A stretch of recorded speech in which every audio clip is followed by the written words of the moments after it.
Bonjour, dans cette vidéo, on va traiter un exemple de cycle thermodynamique, c'est le cycle de Bois-Roca. On va tracer ce cycle-là dans le cas d'un gaz parfait. Donc ce cycle de Bois-Roca est constitué d'un certain nombre de transformations. Essentiellement, il y a 4 transformations et 2 transformations qui ne vont pas intervenir dans le bilan énergétique, qui sont la transformation admission et la transformation échappement. Donc, je fais maintenant la description. Nous avons ici une admission des gaz. Cette admission est isobare. Elle est suivie d'une compression isentropique, puis une explosion isochore, suivie d'une détente isentropique, puis un refroidissement isochore, et ensuite il y a échappement des gaz qui sont les produits de la réaction de combustion à l'intérieur du carburateur. Bien, on va tracer ce cycle-là dans le diagramme de Watt, le diagramme PV. Donc ça, c'est la pression en ordonnée et le volume en abscisse. Bien, on va commencer par le premier point, c'est le point O.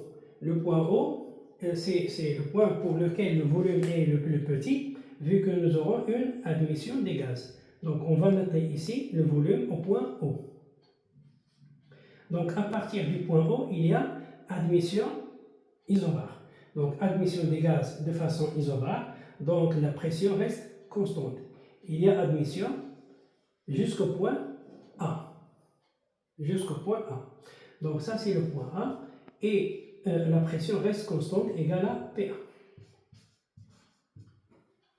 Bien, maintenant à partir du point A, le gaz va subir une compression isentropique. Et une compression isentropique, elle est telle que PV égale à la puissance gamma égale une constante. Et donc P égale la constante divisée par V à la puissance gamma.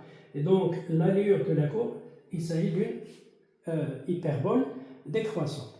Donc on va tracer cette hyperbole décroissante de cette façon-là, jusqu'à ce point-là, qui est identique au volume et d'échappement. Donc, c'est ça, au volume d'admission. Donc, jusqu'à ce point-là, qu'on va noter B.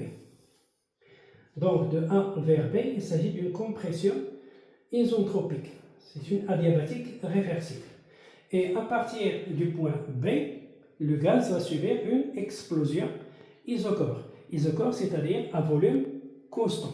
Et donc VO égale VB. Donc la compression, l'explosion isochore, puisque c'est une explosion, donc la température va augmenter. Or, le volume reste constant, donc si la température augmente, la pression augmente aussi. Donc nous atteindrons le point C. Donc de B vers C, c'est une transformation isochore. Ensuite, de C vers D, la transformation est une détente isentropique. Dire que c'est une détente isentropique, c'est-à-dire c'est une transformation pour laquelle la courbe en diagramme PV est une hyperbole décroissante. Et donc on atteint le volume au point A. Pourquoi? Parce que la transformation de D vers A est une transformation isochore. Et donc on atteint ici le point D. Et puis il y a refroidissement, c'est-à-dire diminution de la pression à volume constant. Et voilà, on arrive au point A. Et puis lorsqu'on arrive au point A, il y a échappement isobare des gaz. Voilà, donc de A vers O, c'est un échappement isobare. Donc vous pouvez ici constater que les deux transformations O vers A et A vers O sont deux transformations opposées, inverses, et donc elles se compensent d'un point de vue énergétique. Bien, par suite, elles ne vont pas intervenir dans l'évaluation du rendement ou dans le bilan énergétique du cycle. Bien. D'après le cours, vous le savez, l'aire du cycle, c'est le travail accompli au cours des diverses étapes. Bien, Maintenant, on peut évaluer les divers échanges énergétiques au cours des transformations. Donc, on va commencer par la transformation AB, puis BC, puis CD et puis DA. Alors, pour la transformation AB, c'est une transformation isotropique, donc en particulier, elle est adiabatique.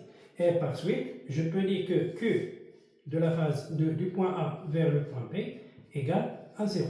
Ce qui me donne W AB, d'après le premier principe, c'est delta U AB, moins Q. Or, Q, c'est 0, et donc on obtient CV, facteur de T au point B, moins T au point A. Ensuite, de B vers C, la transformation est isochore. Et donc, c'est le volume qui reste constant. Et lorsque le volume est constant, le travail des forces de pression est nul. Donc, WBC égale 0. Et par suite, je déduis que BC en utilisant le premier principe de la thermodynamique, c'est-à-dire delta U, BC. Et ceci, c'est CV, facteur de T au point C, moins T au point B. Ensuite, on passe à la transformation CD de la même manière, puisque c'est une transformation isotropique. Donc, WCD, c'est delta E CD et moins que CD. Moins que CD. Or, que CD égale à 0. Et donc, il reste CV, facteur de TC, moins TD. Voilà. Et finalement, pendant la transformation DA, qui est une transformation isochore, le travail DA est nul. Et donc, il ne reste que DA égale à delta U DA. Et qui est fonction seulement des températures et de la caractéristique du gaz qui est CV. Donc, TA moins T, D. Bien. Maintenant, c'est quoi le rendement? Le rendement du cycle, par définition, ρ égale quoi? Égale à la grandeur utile, la grandeur énergétique utile, qui peut être le travail ou la puissance, divisé par la grandeur payée. Alors, la grandeur payée, qui peut être une puissance ou une grandeur énergétique, une énergie. Bien, la grandeur utile, c'est, donc on pose la question, cette machine nous donne quoi? Cette machine, puisque c'est un moteur, vu que le cycle est décrit dans le sens horaire, donc c'est un moteur. Donc c'est quoi la grandeur utile? C'est le travail. Donc le moteur nous donne un travail. Donc c'est W en valeur absolue, parce que W est négatif, divisé par la grandeur payée. Ici, qu'est-ce qu'on paye? On paye le carburant. Or, le carburant subit une explosion, une combustion.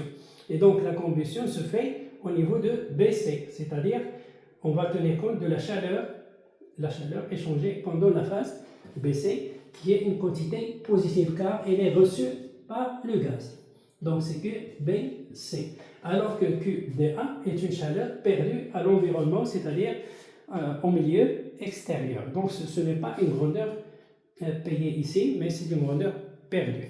Donc ce qu'on paye, c'est la chaleur qui résulte de la combustion du carburant, parce qu'on paye bien sûr le carburant. Ensuite, W, c'est la somme des travaux, c'est-à-dire W au cours de la compression plus W au cours de la détente.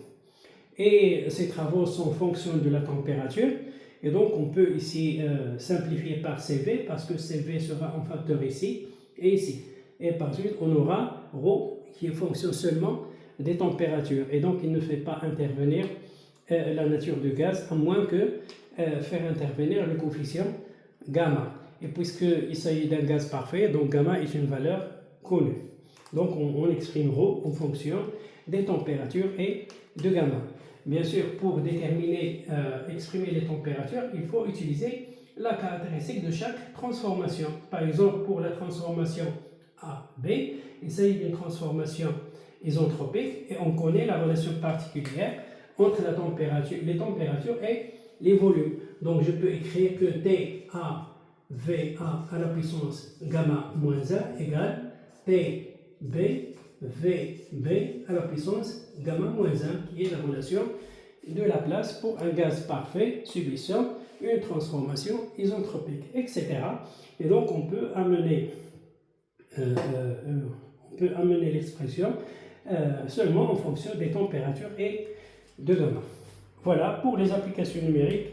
Donc il faut utiliser le système international pour ne pas commettre d'erreurs de chiffres. Voilà, c'est la fin de cette vidéo et à la vidéo prochaine, Inch'Allah.